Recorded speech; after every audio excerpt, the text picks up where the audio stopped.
We are back on the Spin Room. Thanks for staying with us.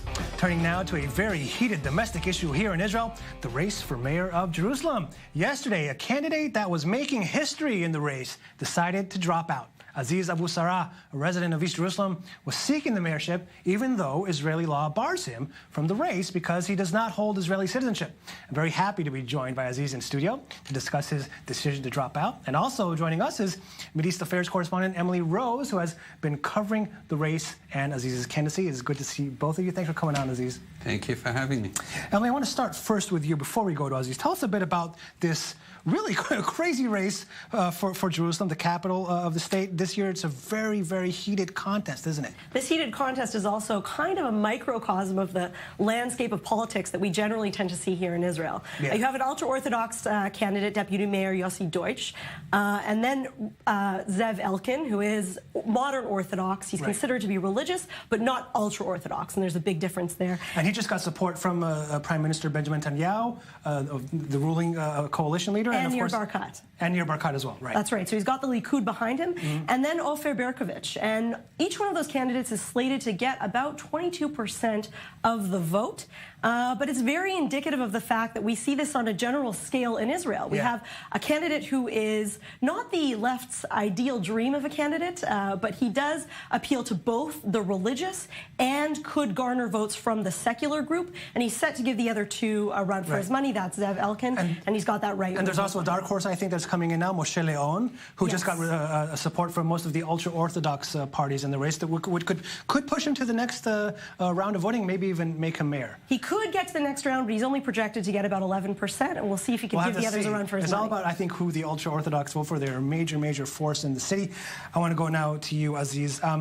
Before you tell us about the dropout and why you decided to run in the first place, tell our viewers a bit about yourself. You were born in East Jerusalem. Right. I'm born in Jerusalem. My family is from Jerusalem. I grew up in the city, went to school there. When I was 10 years old, my brother was killed in the first Intifada. He was arrested, beaten up in prison, which resulted in his death. I grew up very active. I was a youth activist, Fatah activist when I was in school, mobilizing, protesting, writing, doing all that kind of stuff, believing that this is the way to help people. And then I ended up learning Hebrew in Ulpan, and that experience has helped me to understand also the other side. Just getting to know the language, right? Just learning the language helped you to...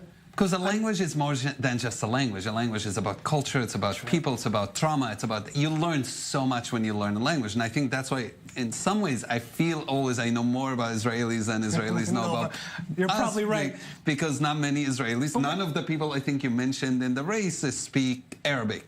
I'm sure. Which I wish they would. Yeah. But what you're talking about, that change that happened when you decided to learn Hebrew. What was that change? What did you learn, and what did it change about your views about the conflict? Look, Israelis often tell me, oh, we have a peace movement, but we've never seen the Palestinian peace movement in return. And I always respond with, I grew up for 18 years. I've never seen the Israeli peace movement. It was internally within your communities. Yeah. And in Ulpan, I met my first Israeli peace activist. Who was my teacher, who I don't know how much of an activist, but she was the first person who spoke against the occupation to me. And that made me start rethinking and not seeing everything as us versus them, but realize those of us who are for justice are on the same side, regardless if you're Jewish, if you're Muslim, if you're Christian, if you're Arab, whatever you are. Okay. And well, since you decided, before you decided to run, you worked at the George Mason University, National Geographic, and of course your own tourism company. You've done all of that, and then you decided to go into politics. Why did you decide to run for mayor? Well, I worked in places like Afghanistan and Colombia and Syria, so I thought Jerusalem wouldn't be that tough after all. But in reality, coming here and on our tours, Majdi tours, we get to travel around Jerusalem, and I see east and west, and I see the problems that people face, the lack of housing, the fact that people cannot build, the garbage that doesn't get collected, I mean, the lack of classrooms, all these issues. And I felt that somebody should take a step. We seem to have a void in leadership. There's no strategy of how to deal with it. And the question I ask myself, why not me? If no one else is doing it, then I should step in and help and try to come up with a new strategy. And the elections were coming up, and I thought, well, here's a new strategy. And what kind of feedback did you get when you started? Because, correct me if I'm wrong, it wasn't accepted very warmly by everyone on the Palestinian side. Yeah. No, it wasn't. Well, we can talk about the Jewish side later, but first let's talk about the Palestinian side. No, it wasn't accepted that greatly by some. Yeah. I think mainly leadership-wise we're terrified of this change of status quo. Some people were angry enough to go and throw eggs at me at the press conference. But as I started talking to people, actually I got overwhelming support. A lot of people were afraid because of the pressure, because of people who saying this is betrayal of Palestine, this is recognizing the occupation. I don't think so. International law doesn't say so. The mayor of Jerusalem under the British mandate was Raghib al-Nashashibi for 14 years. He was Palestinian. It didn't mean accepting the British mandate. I think this argument is nonsense. And the truth is, about a third of the Israeli settlers in the West Bank are in East Jerusalem. And we have so far not developed a strategy to help the locals in Jerusalem. So I've argued back and forth, and I found some support. Look, in some studies and research, there have been almost 60% of people who say they support participating in the elections by Hebrew University. 60% of the Palestinian population of Jerusalem. Right. 60% is a significant number. Now, not all of them. They don't vote. Right, and there are reasons for that. One is the lack of polling stations. There are like 2, 3, 4 polling stations for all of well, the is it the question of the chicken or the hen? Maybe because they don't need... No, if they're not going to vote, they don't need the polling stations. Well, but it goes together. When there aren't many polling stations, then those people who are trying to scare them from going to vote, it's very easy. You have just a few guys outside those 2, 3 stations, and then people are afraid to come because there are people there who want them, prevent them to come. So that's one reason. The other reason is that people get intimidated and threatened about not voting. And it's not that they don't want to vote. But the third reason, there were not candidates who I think represented them. So who were they going to vote for? Zionist organizations, Zionist parties, Likud and Labor? But then you decided to drop out. Not too long. I mean, how long did it last from the announcement to the decision? It made a lot of noise. It did make a lot of noise. It made a lot of noise. Which is why you're here. Why did you decide to drop out? Well, first, I decided I wanted to run for mayor. And legally, I couldn't because I'm a resident, so I wanted to go to Bagatz, to the High Court, to challenge it. But then I went a few days ago to renew my travel document because I needed to travel for a conference that I was speaking at. Yeah. And I was told, oh, sorry, we can't renew your travel document. My travel document. Okay, yes. Because your residency is in question mark, because you don't spend enough time here, you have foreign citizenship. And my question was, wait a second, but most of my Jewish friends in Israel have also more than one citizenship. Many of them travel a lot. I own a travel company. That's my life, is travel. And they said, and that's the reason for... Well, they told me we can give you a visa if you want to travel because we cannot right now settle your residency. So I have now to have a whole new fight about my residency. Okay, because that's a whole new fight. You were planning on going to the High Court just to get, the ability to run as mayor.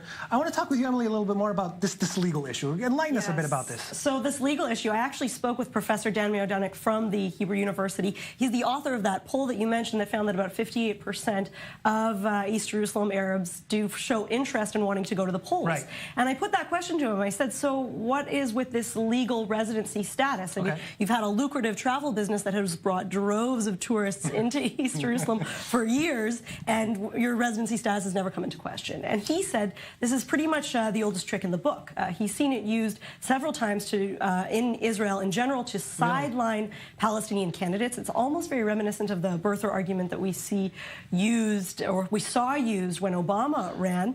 I wanted to ask you, did you see this coming? Because we've seen it used as an old trick. Did you take any legal precautions to make sure that that would be in effect? Not at all. I thought my only legal struggle is going to be about the High Court. And when I went and asked to renew my travel document, I was completely stunned when I was told, oh, we can give you a visa. And just to understand, if I don't have a residency, I'm a tourist here.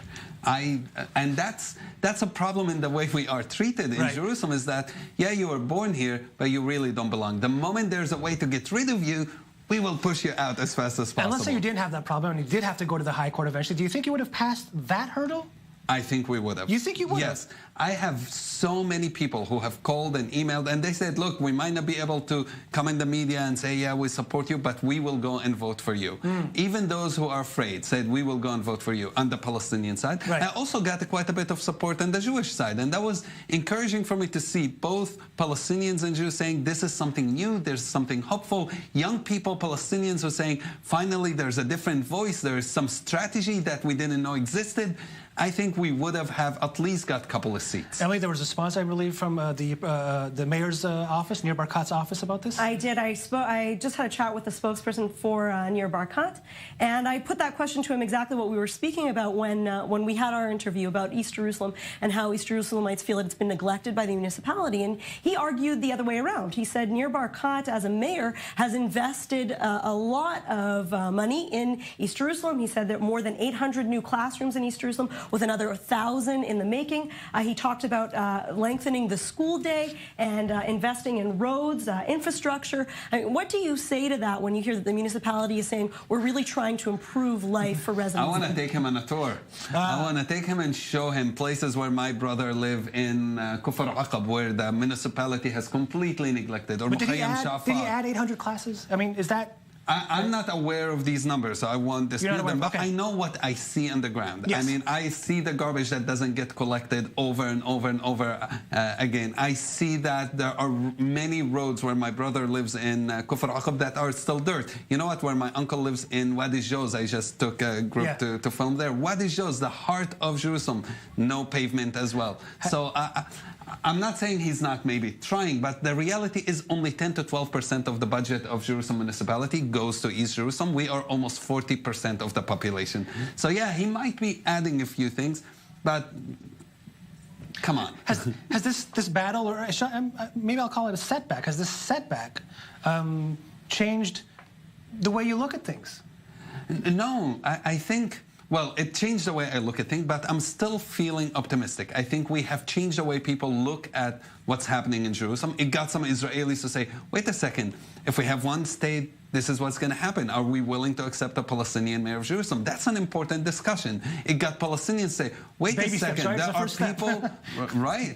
There are people who are taking initiatives that are different than what the Palestinian leadership necessarily wants us to do. And there are many young people who are doing that. It changed the conversation. It gave people some ideas, some hope. And from that perspective, I think it's important. It's also challenged the legal issues. It highlighted the situation of, Jerusalemites like me face in Jerusalem. So all of these are good things and are important to do. So I feel good about it.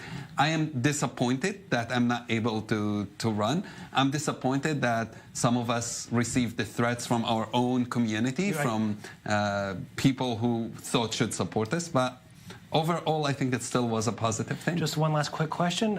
Any chance you might try to run again if the papers, for example, are sorted out? Well, if they sort it out today, if we can call Aryeh Deri and he sorted it out today, the Interior Minister, I'll come back. Yes, I'll come back tomorrow and. Tomorrow. Well, I don't know if that's going to happen. Let's say another few years. You think you might run will you stay in politics? I don't know. It's too early to decide. That's an honest answer. Not every. Aziza Musarraf, thank you very much for coming on The Spinner. It's been a pleasure having you on the show. Emily.